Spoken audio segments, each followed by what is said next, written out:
evening, everybody.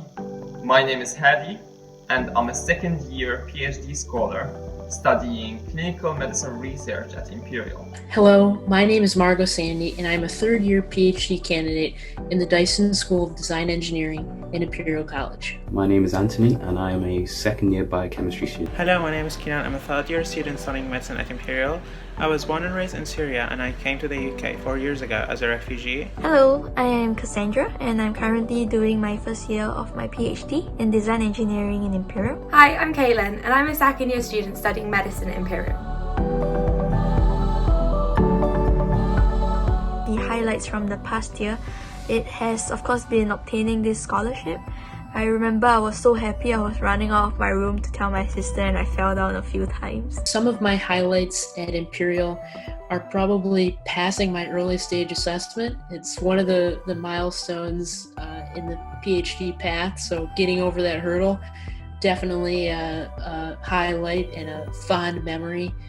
Another would be being a PhD rep for my department and getting to know some of my colleagues, whether that's staff or students.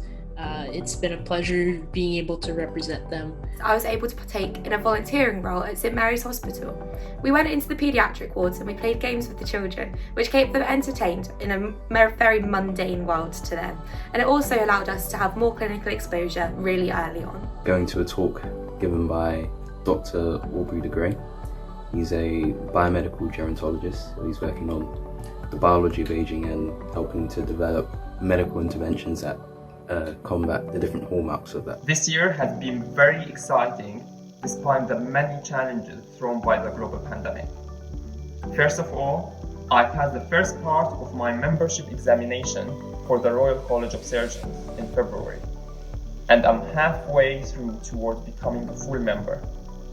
Research-wise, I work under the supervision of the inspiring Professor Justin Cobb at the MSK lab.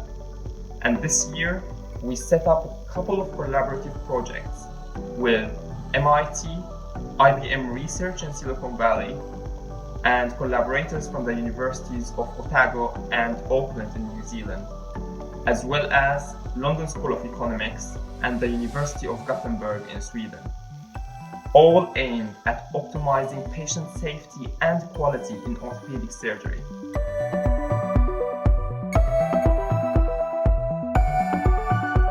What I'm looking forward to most is to be able to meet my friends again when things start to open up in the UK, and also to be able to continue my research and try out new things. I'm so excited to get back to uni once all of these lockdown restrictions are lifted, where I'll be able to partake in all of my studies and learn so many interesting new things. I know there are so many more aspects of medicine that I'm yet to learn, and I'm very excited to get back to it. When the restrictions are lifted, I look forward to traveling to Wellington in New Zealand to lead one of the biggest projects focusing on optimizing patient safety, automating the diagnosis and predicting outcomes of patients suffering from treatment injuries, using artificial intelligence and natural language processing technologies. I'm looking forward to seeing people in person.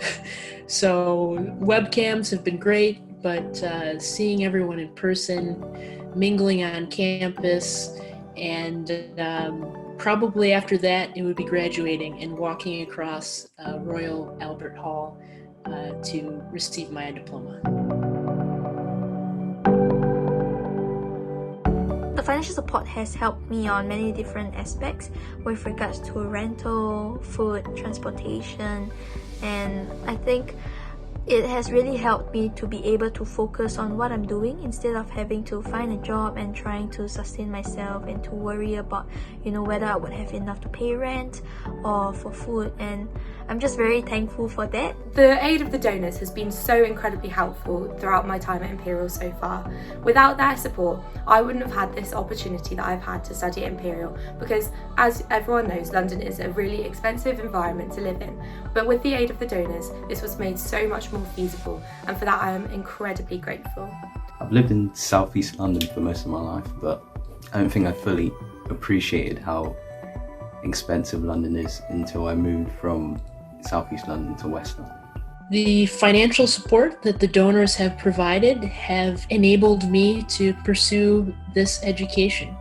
I would not have been able to do that without them, without that support. So being able to focus on my studies, not having to worry about money for rent or money for food, is something that was crucial. But the support of the donors is so much more than the financial support.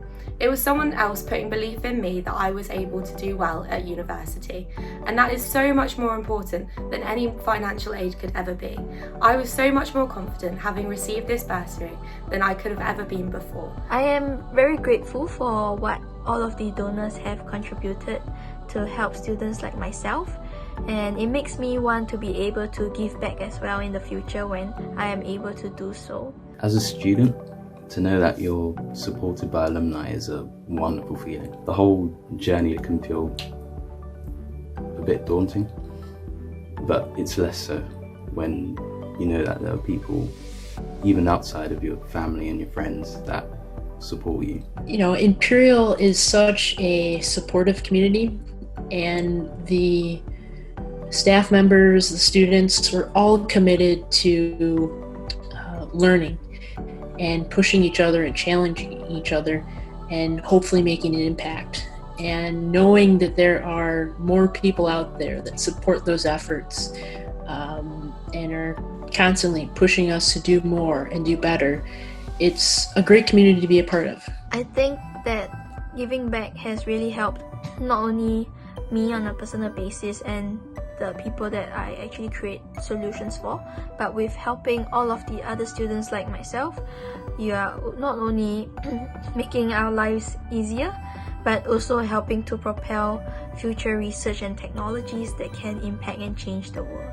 I aspire to be you one day, to help scholars stand for themselves and to take the many noble fights that remain in this world. Thank you very much for your generous and continuous donations. You have made and will continue to make a tangible difference to me and so many other students. I cannot thank the donors enough for contributing to my education. I would not be getting my PhD if it weren't for the financial support of the donors and the kindness that you've shown to support all the students that have received some form of monetary support. Please do reach out, as I'd love to tell you more about my journey, my research, and your impact.